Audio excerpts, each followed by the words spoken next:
Last week, we saw a war of sorts that broke out between the restaurateurs on one side and on the other side, the food technology, food aggregator apps led primarily by Zomato.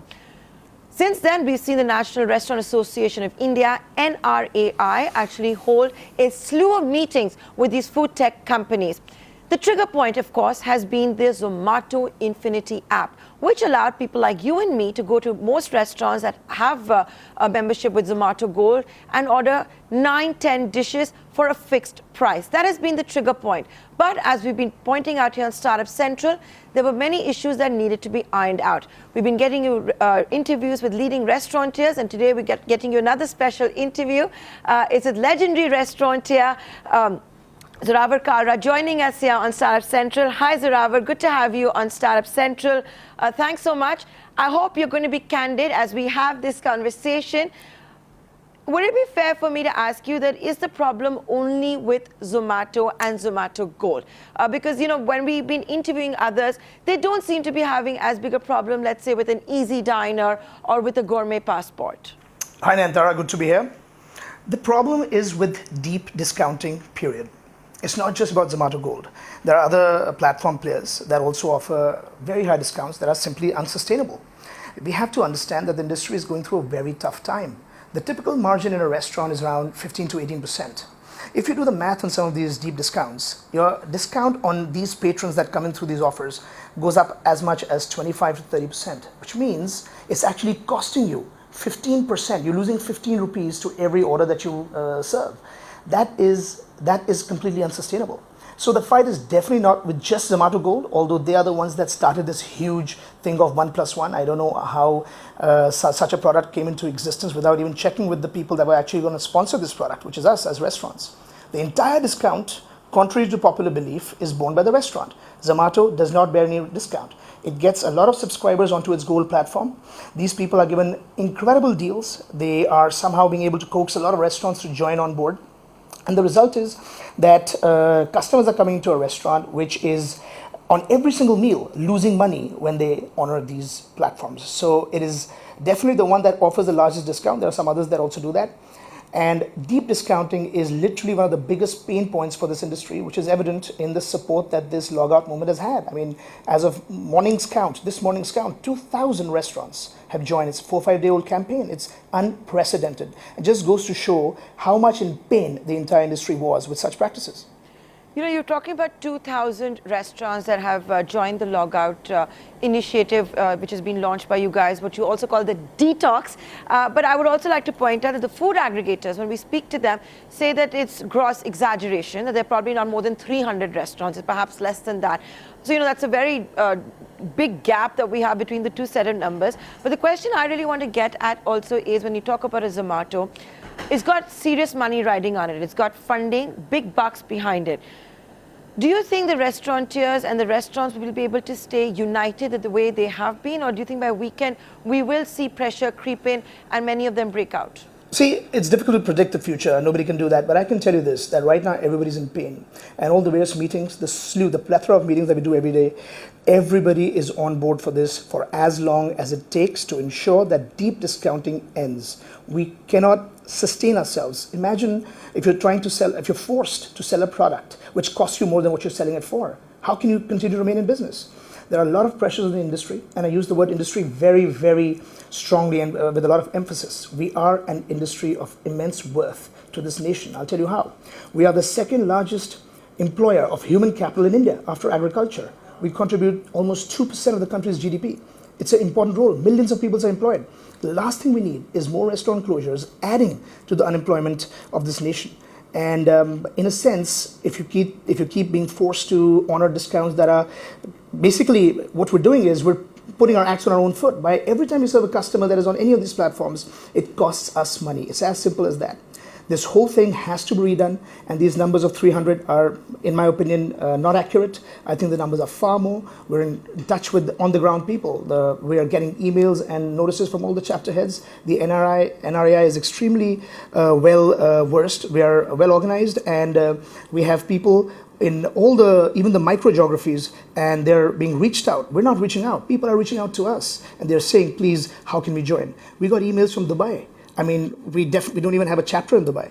And so since you brought about how everybody's consolidated, I think it's pretty fair to assume that unless you stay united, divided, you will fall. So having said that, last weekend, a very long weekend, you had many holidays, including Independence Day, Rakhi, Eid, all of that. Was it bad for business because of the logout? I can tell you my numbers. Numbers are up. APC, which is the average per customer or average per person, was actually up by about 25% across some of our restaurants. See, I was not on too many gold restaurants to begin with because I don't believe in deep discounting. But the few restaurants that were on it, we actually saw an increase of APC of 25% and no real big fall in customer footfall. So even though the number of customers didn't go down, the APC per customer went up. And in this kind of an economy where 15% is the max you can make, if I can save that, at least I'm on every meal that I'm serving, I'm profitable. So on that long weekend, a lot of us had logged out well before the weekend started. So it's not like we were waiting for the weekend to end and then start. A lot of us were out before the weekend even started. Obviously, the momentum was building over the weekend. We saw no major deterioration in footfall, but we saw a major uptick in APC, which is a great measure of profitability. Okay, so you've seen numbers go up. It's been good for your business at least. But Zorawar, what I also wanted to get a sense from you about is, and this is something I've been asking the others, could the next war also be about food delivery? I've had AD Singh on the channel. I've had, just yesterday, we had Riaz Amlani on the channel who were talking about how commissions sometimes are 30% for the new restaurants for food delivery by Zomato. AD Singh complained about how Zomato was launching its own products for food delivery. Could that be the next fight? It's possible. Early to say, right now we're focusing on the one thing that is affecting a lot of people, that is dine out and deep discounting. We're not against the platforms. If they help us sustainably grow the business, we're all for it. But it has to be a collaborative approach. It cannot be done unilaterally. How can the person who's forcing somebody else to give a discount make products without even consulting the person who's actually going to give the discount? We are subsidizing their growth, and that's not something that is sustainable. It's not something that we're going to stand for. We're going to wrestle back control of our business. We're not going to keep funding the growth of unicorns. We'd rather build our own unicorns and within the restaurant industry. And you have to understand, it's a very tough business, and we're undergoing a lot of pain right now from a lot of different corners. Delivery has also been a big disruptor. Please understand, for dine-out restaurants, delivery has definitely had a downward impact on dining out in general. People are getting food delivered from great restaurants right at their home. Obviously, the incentive to deal with the traffic and parking and all that kind of stuff is a big deterrent. They end up not going out as often. Definitely, it's also grown. And I'm not against delivery at the moment. We don't deliver, but I'm not against delivery in a very big way. But I definitely think that these commissions are unsustainable. They're using a FOMO effect, which is, fear of missing out. If my neighbor next door is delivering, why shouldn't I? And if they're paying 30%, why shouldn't I? These are not sustainable numbers. They have to do the math. We have to explain to them our P&Ls, which we did across the past 2 days when we were sitting with the aggregators, and they understood. So they have to rejig not just the online, also the delivery, but definitely they have to work with us. They have to understand our numbers. Has Zomato understood? Has Zomato promised I cannot say that because there was no consensus. They promised us nothing, but definitely they have heard us out. Now the ball is in their court. They need to get back to us with a plan that works. We made our points very crystal clear. We will not log on back until these things are resolved. We are not going to run a business that kills us even further. We're a very important industry. We work on razor thin margins. There are no margins. People keep thinking, sure, some restaurants have high margins, but on an average, 15 to 18% is max. The moment I give a discount above that, I lose. They need to understand that. So what would be, according to you, a fair system? You're against deep discounts. Your president at the NRAI, Rahul Singh, keeps saying that we consumers have now become like addicts, and that's why this detox is necessary. But the fact is that consumers have gotten used to the deals, right? How are you going to find a middle ground? Should it be a system where, the customer, before entering a restaurant says, hey, I've got this app, I'm entitled to this, and you check out, if you want to honor that deal that day, or you have a fixed number of diners per day, or should it be by reservation? How is this going to pan out? I agree with you that people are absolutely addicted, and it's a bad kind of addiction. Addiction to anything is bad, definitely to deep discounting for the health of the restaurant industry. We genuinely believe that this has to come to a stop. People have been conditioned to accept 50% discounts. I mean, you tell me, 10 years ago, when a guest wanted, or not even 10 years ago, 3 or 4 years ago, before these aggregators became big, When people wanted a table, they would call me and I would give a table. They would be thankful for that table. And if I gave a 10% discount, they would be blown away. Now, my own friends, they don't call me for tables because maximum I'll give them a 15% discount. But when they go through any of these platforms, they get double that. So I've actually stopped getting calls. In a way, that's not bad because I'm getting less calls for reservations. But at the same time, we are building an unsustainable business. And it has to be done with a lot of thought. It has to be collaborative. We cannot expect one person to unilaterally decide what the discount will be.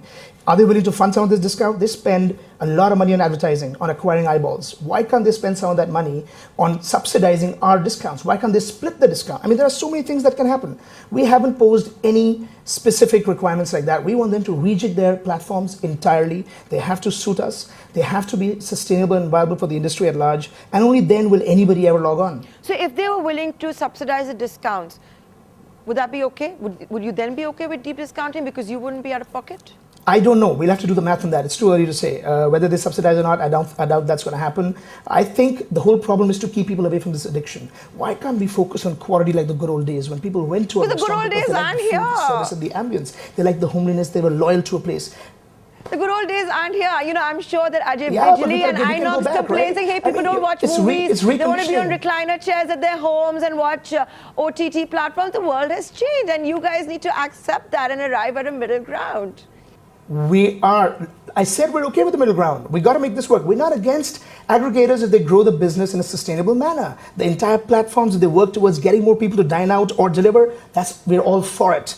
But at the same time, we're not going to be pushed into a corner and actually being forced to serve things at a loss. Please understand, this whole sale thing started from the retail business. The retail business sells unsold stock. I make fresh food every day. I don't have unsold stock that I can sell at a crazy discount. The food costs me the same every single day to make. It's not like something that's already been made, it hasn't sold for 2 years and now I'm going to put it on discount. It doesn't work like that for the restaurant business. So it's totally different. The same policy cannot apply. They have been conditioned. Our lovely patrons have been conditioned, some of them, to somehow consider these discounts as a natural thing. And I think that's dangerous because it's not going to work. And they realize that. They're also throwing a lot of money. There's a huge burn rate in all of these aggregators. They spend crores of rupees a month on advertising. How about getting people to appreciate quality? And focus on the nuance of the experience rather than focusing purely on discounts. I'm going to make this one of my final questions for you, Zorawar, before I let you go. Whenever there's disruption, obviously there are a lot of pain points. So remember the black and yellow cabs or the strikes that you saw in London. The mayor had to cancel Uber for some time. So we see that disruption, and I guess all of you have to try and you have to figure that part out. But while you arrive at this middle ground and try to arrive at the consensus, how hopeful are you of doing that before the weekend? Because one does think that before the weekend you could see a couple of bars and restaurants saying that, hey, I'm not going to be part of this agitation. Everyone is not a Zorawar Kalra, everyone is not a Riaz Amrani, they're not an AD Singh or a Rahul Singh with beer cafes. There are also mom and pop stores who are mom and pop restaurants who are supporting you at the moment. They won't do it forever. Absolutely. See, I can't give you timelines. Like I said, the ball is in their court. Across these meetings over the past 2 days, exhaustive meetings that went on all day, we have laid down our pain points. We want them to rejig their programs and come back with something that works for all of us. I also take your point very, very strongly about the mom and pop shops or the smaller players that perhaps are suffering a little bit more. And I feel for them. And I really think that in the long run, this little bit of pain right now is better. It's a cure. And we have to cure people of the addictiveness and the addiction of discounting and deep discounting especially. We're not against any form of discount. I've said this before. We're not throwing numbers out there. We're not against zero. We're not for zero discount. But definitely a sustainable discount so that if I serve you, at least I don't lose money on that particular order. 25%, 30%, what's a fair number?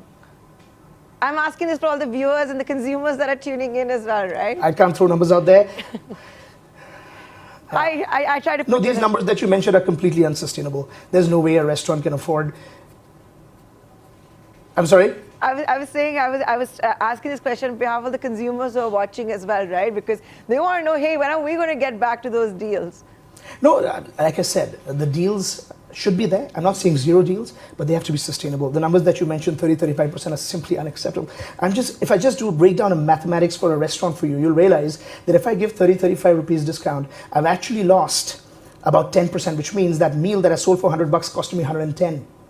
or 115 or 120 depending on the profitability of that restaurant. So it has to be sustainable. A restaurant that is doing very high numbers also feels the pain of this kind of deep discounting. We love our patrons. There is in the restaurant industry, it's all about the patrons. We are nothing without them. We will definitely ensure that there is a fair system that ensures that they also don't feel that, oh, we're paying too high. I think the pricing has been rationalized anyway. And I think if a rational system comes across from these aggregators where they understand that the consumer side, and we're all for the consumer, but also the restaurant side, then there'll be a win-win. And we need a win-win right now. Zorawar Kalra, the legendary restaurateur, only on Startup Central, being very candid. And for that, I would like to thank you, Zorawar. You were certainly very candid. I really appreciate that. And look forward to getting you back on the show. Well, there you go, ladies and gentlemen. That was Zorawar Kalra there on this raging war with the food aggregators, primarily against Zomato Gold at the moment. Let's see how these talks pan out, if they're going to be able to arrive at a consensus before the weekend as well.